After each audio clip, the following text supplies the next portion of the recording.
अनुश्री आणि ज्योती, हे पहा, आता सण सुरू होणार आहेत. सध्या पितृपक्ष चालू आहे, त्यामुळे हळूहळू घराची सफाई करून टाका. नवरात्र येईल, त्यानंतर दसरा आणि मग दिवाळी. आतापासूनच सुरुवात करा. ह्या 15 दिवसात घराची नीट सफाई करून घ्या. दररोज एक खोली स्वच्छ केली तर 4ही खोल्या आणि मग स्वयंपाकघरही स्वच्छ होईल.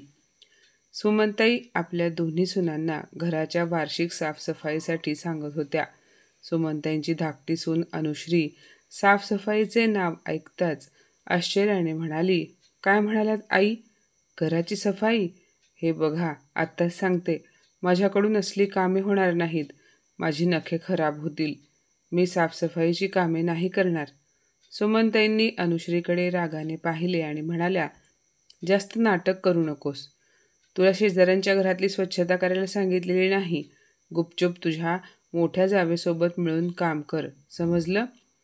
अनुश्री सुमनताईंच्या बाजूच्या खुर्चीत बसत म्हणाली, आई, मी काय म्हणते, आजकाल साफसफाईचे काम करणाऱ्या बायका येतात ना, एक फोन करून बोलावून घेतले की सगळं घर सामान व्यवस्थित लावून स्वच्छ करून जातात. आणि पैशांचं म्हणाल तर फक्त 2-2.5 हजार रुपये घेतात. तुम्ही म्हणालात तर मी आता लगेच फोन करून सांगते. सुमनताई रागाने पाहत म्हणाल्या, सर्वात आधी तर माझ्या बरोबरीने बसू नकोस. कितीदा सांगितले तुला, मी बसलेली असताना माझ्या बरोबरीने बसू नकोस म्हणून. तुझ्या लक्षात राहत नाही का की आईने शिकवलंच नाही, सासूच्या बरोबरीने बसत नाहीत. अनुश्री उठत म्हणाली, सॉरी आई, मला वाटलं तुम्ही माझ्यासाठी आईसारख्याच आहात म्हणून मी बसले. पण खरंच सॉरी, मी विसरले की तुम्ही सासू आहात, माझी आई नाही. सुमनताई म्हणाल्या, हे बघ, कान उघडे ठेवून नीट ऐक. माझ्या घरात साफसफाईसाठी कोणी बाहेरची माणसे येणार नाहीत. बाहेरच्या बायांना कामासाठी बोलवायचं, मग तुम्ही दोघी काय कामाचे आहात? अजून 30 वर्षांचे झालेल्या नाहीत आणि आतापासूनच कामचुकारपणा करायला लागलात. गुपचूप उद्या सकाळी नाश्ता आणि स्वयंपाक झाला की दोघींनी मिळून घरातील स्वच्छतेची सगळी कामे करायला सुरुवात करा. ज्योती म्हणाली, आई, खरं सांगायचं तर अनुश्री बरोबरच म्हणतीये. आपण जर ह्या कामासाठी माणसे बोलावली तर एका दिवसात सगळी कामे करून जातील. अनुश्री लगेच ज्योतीचे समर्थन करत म्हणाली, हो ना आई, मी तेच म्हणतेय. एका खोलीसाठी फक्त 500 घेतात. माझी वहिनी देखील नेहमी असंच करते. माझ्या माहेरी दसरा दिवाळीची साफसफाई वहिनी करत नाही. वहिनी आल्यापासून ती बुकिंग करते, कामगार येतात, 3 दिवस सलग सफाई चालते आणि मग घर अगदी आरशासारखे लख्ख होते. सुमनताई अनुश्रीकडे डोळे वटारून म्हणाल्या, तुझ्या माहेरात चालत असेल ते, पण माझ्या घरी नाही चालणार. आणि तिथल्या रीती इथे आणण्याचा प्रयत्न करू नकोस, समजलं? माझ्या घरात परके मर्द पाऊल टाकणार नाहीत. आणि ज्योती, तूही ह्या बयेसारखी होत चालली आहेस. तुझे असे झाले आहे, ढवळ्यासोबत पवळ्या बांधल्या, वाण नाही पण गोंड लागला. हे येण्याआधी तर तू एकटी सगळी कामे करत होतीस, तेव्हा कधी असे बोलत होतीस का? बाहेरच्यांना बोलावूया म्हणून, आता ही आली म्हणून तुला हे तोंड सुटले आहे का? ज्योतीने मान खाली घातली आणि अनुश्रीला इशारा करून गप्प बसायला सांगितले. अनुश्री गप्प बसली आणि तिच्या खोलीकडे निघून गेली. मागोमाग ज्योतीही गेली आणि खोलीत गेल्यावर अनुला म्हणाली, अनु, हे बघ, आता आपल्याला आवडो वा न आवडो, स्वच्छता तर करावीच लागणार. मी भांडी घासून देईन, तू धुवून घे. पण त्याआधी आपल्याला सगळ्या खोलीतील जाळ्या जळमटे काढून सगळे सामान झटकून पुसून घ्यावे लागेल. अनुश्री रागाने म्हणाली, ठीक आहे. काहीसा विचार करून ती पुढे म्हणाली, जाऊबाई, माझी आई पण एका सुनेची सासू आहे, पण ती आपल्या सासूबाईंसारखी नाही, खूप चांगली आहे. माझी वहिनी घरी खूप आनंदात असते, कारण आई तिच्या म्हणण्यानुसार ॲडजस्ट करते आणि वहिनीही आईच्या म्हणण्यानुसार ॲडजस्ट करते. पण इथे आपली काय अवस्था झाली आहे बघा. अगदी चित्रपटातल्या सासवांसारखी आहे आपली सासू, ललिता पवार, शशिकला. आणि माझ्या घरी मात्र माझी काकी, आई दोघीही अगदी रीमा लागू, निरूपा रायसारख्या आहेत. पण आपल्या नशिबात ही ललिता पवारच लिहिली होती का? ज्योती हसत म्हणाली, गप्प बस. सासूबाईंनी ऐकलं तर तुला आत्ता लगेच इथे ललिता पवार बघायला मिळेल. असे बोलून दोघीही हसू लागल्या. दुसऱ्या दिवशी सकाळी दोघीही लवकर उठल्या. सासूने सांगितल्याप्रमाणे नाश्ता आणि स्वयंपाक उरकून ज्योती आणि अनुश्री स्वच्छतेला लागल्या. पोटमाळा साफ करताना अनुश्रीला एक जुनी वस्तू दिसली. ती हसत म्हणाली, ताई बघा ना, किती जुना फॅन आहे हा, अगदी बाबा आदमच्या जमान्यातला. आणि हा कुकर बघा ना, आपण हा बदलून टाकूया का? आत्ता एक्सचेंज ऑफर सुरू आहेत, त्याच्या बदल्यात नवी वस्तू मिळेल.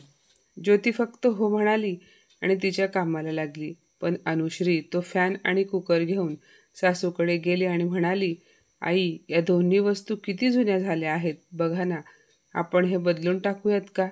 त्या वस्तूंकडे बघताच सुमनताई भडकल्या आणि म्हणाल्या, मलाही बदलून टाक ना, मी पण जुनी झाली आहे. माझ्या जागी आजच्या जमान्यातील सासू आण, जी तुला चुका झाल्यावर ओरडणार नाही. आहे का कुठे असे ठिकाण? चल मला घेऊन तिथे. अनुश्री ज्योतीच्या कानात म्हणाली, ताई असा सासू बदलायचा बाजार जर कुठे भरत असेल तर मला सांगा, मी आपल्या ह्या ललिता पवारच्या जागी रीमा लागू घेऊन येईन. सुमनताईंनी दोघींकडे रागाने डोळे वटारून पाहिले आणि म्हणाल्या, काय म्हणालीस? जोरात बोल बरं.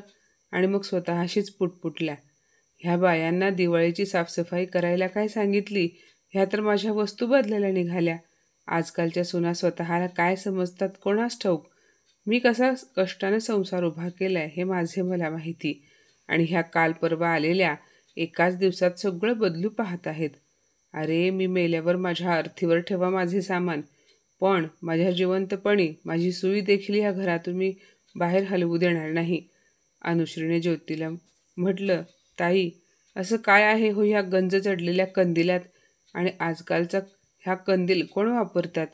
ज्योती अनुश्रीला शांत करत म्हणाली, अगं माझ्या लग्नाला 5 वर्ष झाली. ह्या 5 वर्षात आईंनी मला त्यांच्या कोणत्या जुन्या वस्तूंना कधी हात लावू दिला नाही. मग तुला ह्या घरात येऊन तर 3च महिने झाले आहेत. मग तुला कसं हात लावू देतील? माहिती नाही यात अशी कोणती भावना जोडली आहे. ज्योती आणि अनुश्री घराची साफसफाई करत होत्या. त्यांना बरेच असे सामान मिळाले जे काही कामाचे नव्हते, पण ते पॅक करून ठेवलेले होते. आणि जेव्हा जेव्हा त्यांनी ते सामान काढायचे म्हटले की सुमनताई दोघींवर भडकत होत्या. रात्री अनुश्री तिच्या नवऱ्याला म्हणजे महेशला म्हणाली, महेश, आईंनी किती जुनं झालेले सामान बांधून ठेवले, त्याला काढून का टाकत नाहीत? त्यात एवढे काय आहे? त्यातल्या काही वस्तू आम्ही साफसफाई करताना उघडून पाहत होतो, तर आईंनी आम्हाला उघडू दिल्या नाहीत. आणि तो बाबा आदमच्या जमान्याचा तुमचा पंखा आहे ना, मी आईंना बोलले की हा देऊन एक्सचेंजमध्ये काहीतरी नवीन घेऊया, पण आई माझ्यावरच भडकल्या. महेश अनुश्रीला रागावत म्हणाला, अगं तुला फक्त साफसफाई करायला सांगितलं होतं, बाकीचा फापट पसारा का पाहत होतीस?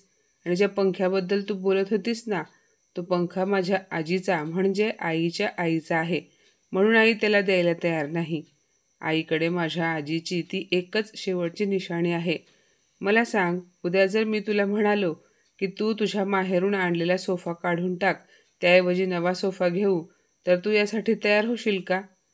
अनुश्री महेशकडे पाहत रागाने म्हणाली, अरे तू वेडा आहेस का? माझ्या सोफ्याला घेऊन फक्त 2 महिने झाले आहेत आणि तुझ्या आईकडे असलेला पंखा कोणत्या जमान्यातला आहे कोणास ठाऊक. दोन्ही गोष्टीत जमीन आसमानाचा फरक आहे. महेश म्हणाला, फरक फक्त काळाचा आहे, भावनांचा नाही. जशी तुझ्या माहेरून आलेल्या सामानाशी तुझी भावना जोडलेली आहे, तशीच माझ्या आईची त्या सामानाशी जोडलेली आहे. अनुश्रीला तिची चूक समजली, कारण महेशचे बोलणे तिला योग्य वाटले. ज्योती आणि अनुश्रीने मिळून 3 दिवसात घराची पूर्ण साफसफाई करून टाकली. त्या दोघांचा अजून थकवाही गेला नव्हता की 5व्या दिवशी सुमनताई म्हणाल्या, तुम्ही दोघी उद्या तुमच्या नणंदेच्या घरी जा. उद्यापासून तिला दिवाळीची साफसफाई करायची आहे. ती एकटीच आहे, त्यामुळे तिला थोडा हातभार म्हणून तिच्या घरी जा. ज्योती म्हणाली, ठीक आहे आई, आम्ही दोघीही जाऊ. अनुश्री ज्योतीला पटकन म्हणाली, ताई तुम्ही असं कसं म्हणालात आम्ही दोघी जाऊ? आधी तुम्ही मला विचारायला हवं ना की मला जायचंय की नाही जायचंय. ज्योती म्हणाली, हे बघानू, प्रेमानेही जायचं आहे आणि रागानेही जायचंच आहे, तर मग रागाने का जायचं? अनुश्री म्हणाली, पण मी म्हणते, आपण ताईंच्या घरचे नौकर आहोत का त्यांच्या घरची साफसफाई करायला? त्यांच्याकडे काय कमी आहे? 4 माणसे लावावीत त्यांनी घरकामाला. ज्योती म्हणाली, अनु, प्रत्येक गोष्टीत वाद घालणे गरजेचे नसते. काही वेळा शांतही राहायला हवं. अनुश्री ज्योतीकडे रागाने पाहत म्हणाली, ताई, तुम्हाला शांत राहायचंय ना, मग राहा शांत. मी कोणाच्याही घरी नोकर म्हणून जाणार नाही. विषय संपला. असे बोलून अनु तिच्या खोलीत निघून गेली. काही वेळाने सुमनताई बाहेरच्या खोलीतून मोठ्या आवाजात अनुश्रीला हाक मारत होत्या. पण अनुश्री कानात हेडफोन घालून आपल्या खोलीत बसून रील्स पाहत होती. बऱ्याचदा आवाज देऊन अनुश्री सासूकडे गेली नाही म्हणून ज्योती तिच्या खोलीत आली आणि म्हणाली, अगं अनु, किती वेळ झाला आई तुला हाका मारत आहेत आणि तू इथे आरामात फोन बघत बसली आहेस. अनुश्रीने हेडफोन काढून विचारलं, ताई, काही म्हणालात का तुम्ही? ज्योती म्हणाली, तुला आई बोलावत आहेत. जा आणि विचार काय काम आहे. अनुश्री आपल्या सासूकडे गेली आणि म्हणाली, आई, मला बोलावलं. बोला, काय झालं, काय काम आहे? सुमनताई चिडून डोळे वटारत म्हणाल्या, अगं, तुला आवाज देऊन देऊन माझा घसा कोरडा पडला, पण तू एक आहेस की कानात ते सोंग घालून बसली होतीस. हे बघ, एखाद्या दिवशी तुझे कानात घालून बसतेस ना गाणी ऐकत, ते कात्रीने कापून टाकीन. कधी पाहावं तेव्हा कानात घालून बसतेस. मग जगात आग लागली तरी तुला काही फरक नाही. अनु हसली आणि म्हणाली, त्याला सोंग नाही, हेडफोन म्हणतात.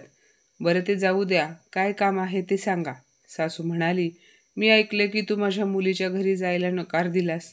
अनुश्री म्हणाली, तुम्ही ऐकलं ते 100% बरोबर आहे. मला सांगा, मी का जाऊ ताईंच्या घरी साफसफाई करायला? मला सांगा, ते जातात का त्यांच्या नणंदेच्या घरी साफसफाईची कामे करायला? मग मी का जाऊ? हे बघा, मी काही त्यांची नोकर नाही. सुमनताई तिच्याकडे डोळे वटारून म्हणाल्या, आता तू मला उलट उत्तर देणार आहेस का? येऊ दे माझ्या मुलाला. तुला तर आज मी तुझी जागा दाखवून देते. जर माझ्या मुलाने तुला तिथे पाठवलं नाही तर माझे नाव बदलून ठेव. अनुश्री सासूकडे पाहून हसली आणि म्हणाली, तसं असेल तर आई, तुम्ही तुमचे दुसरे नाव काय ठेवायचे याचा विचार करायला लागा. कारण इकडची दुनिया तिकडे झाली तरी मी जाणार नाही. सुमनताई स्वतःशीच पुटपुटल्या, देव जाणे हिच्या आईने काय खाऊन हिला जन्माला घातले होते. माझा एक शब्द खाली पडू देत नाही. माझ्या प्रत्येक गोष्टीला उलट उत्तर देते. संस्कार तर काहीच दिले नाहीत. एक काम धड नीट करता येत नाही. कधी कधी तर असं वाटतं, सासरी लेक कशी वागते हे हिच्या आईला एकदा बोलावून सांगावं. अनुश्री म्हणाली, सासूबाई, माझी आई मला सांगते, मी पोटात असताना हॉस्पिटलला जाण्याआधी आईने पाणीपुरी खाल्ली होती आणि मग त्यानंतर 1 तासाने माझा जन्म झाला. आणि राहिली गोष्ट माझ्या चुका किंवा कमतरता सांगण्याची, जर तुम्ही माझ्या आईला माझ्या चुका सांगितल्या तर मी सुद्धा तुमच्या चुका दाखवून देते आणि मग पाहते माझे आई बाबा मला इथे कसे राहू देतात.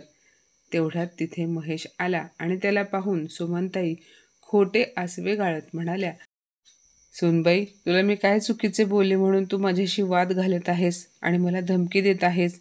महेश बाळा, पाहतोय ना, ह्या घरात तर माझी काहीच किंमत राहिली नाही. जर ह्या घरात मला काही किंमतच उरली नाही तर मी इथे का राहते आहे? मला तर हे घर सोडले पाहिजे. महेशने आपल्या आईला रडताना पाहिले आणि तिच्या तोंडून असे वाक्य ऐकल्यानंतर तो आईजवळ जाऊन म्हणाला, आई, काय झाले मला सांग बरं, आणि आधी तू रडणे बंद कर. सुमनताई डोळे पुसत म्हणाल्या, महेश बाळा, मी फक्त तुझ्या बायकोला एवढेच बोलले की नवरात्र, दसरा, दिवाळी जवळ येते आहे. अंजूच्या घरची साफसफाई करायला तुम्ही दोघी जावा मिळून जा.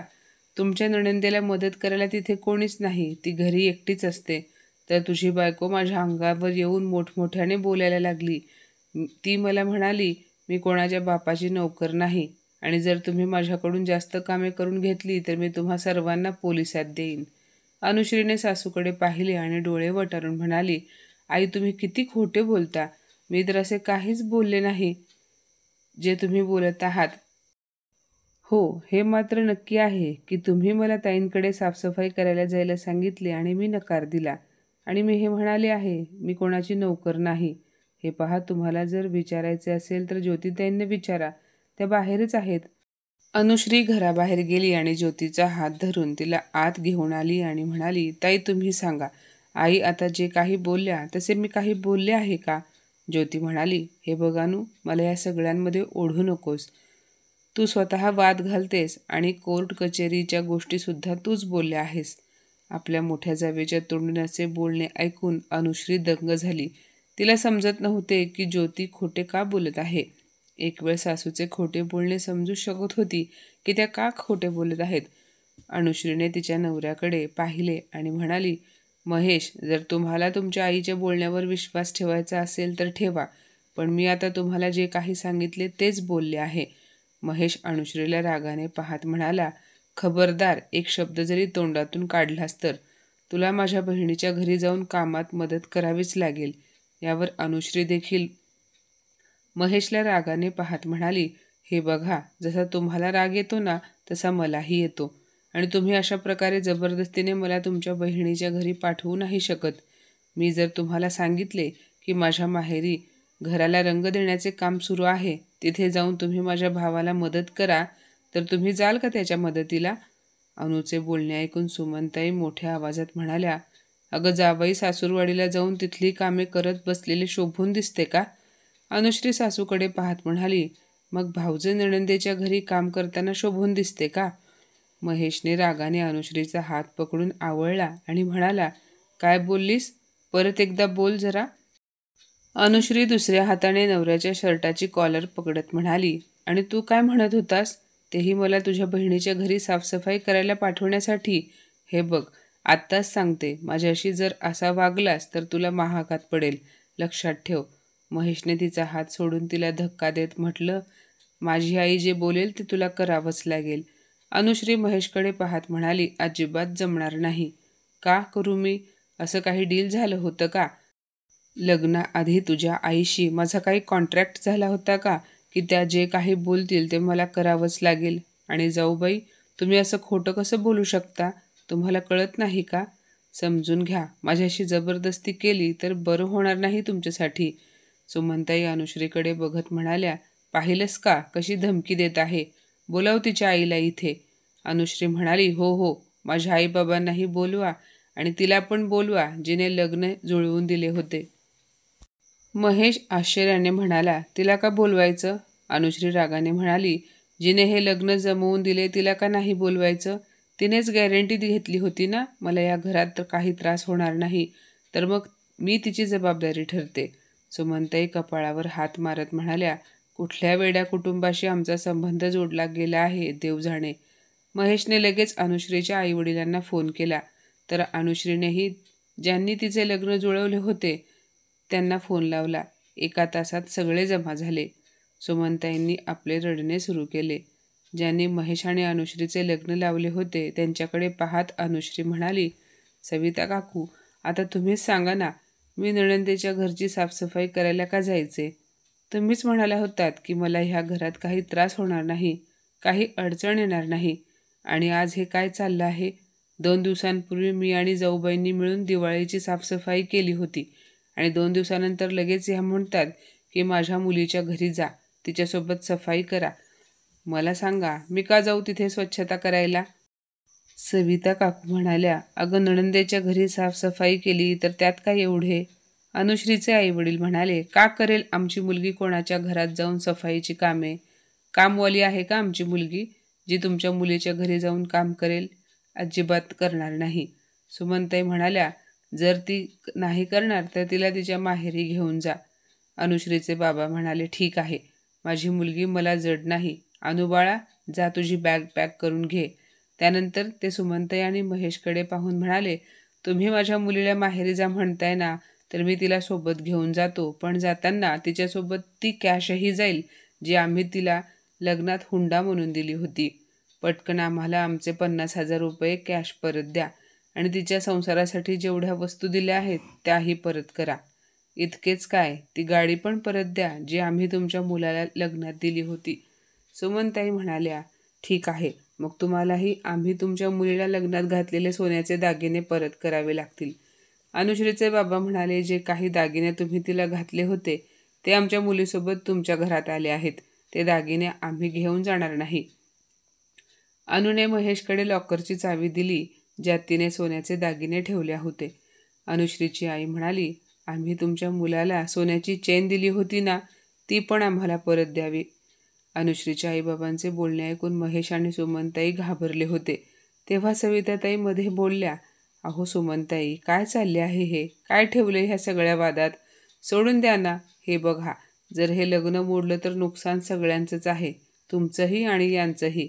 आणि ही गोष्ट खरी आहे, तुमच्या मुलीच्या घराची साफसफाई करायची असेल तर तिने कामवाली ठेवावी.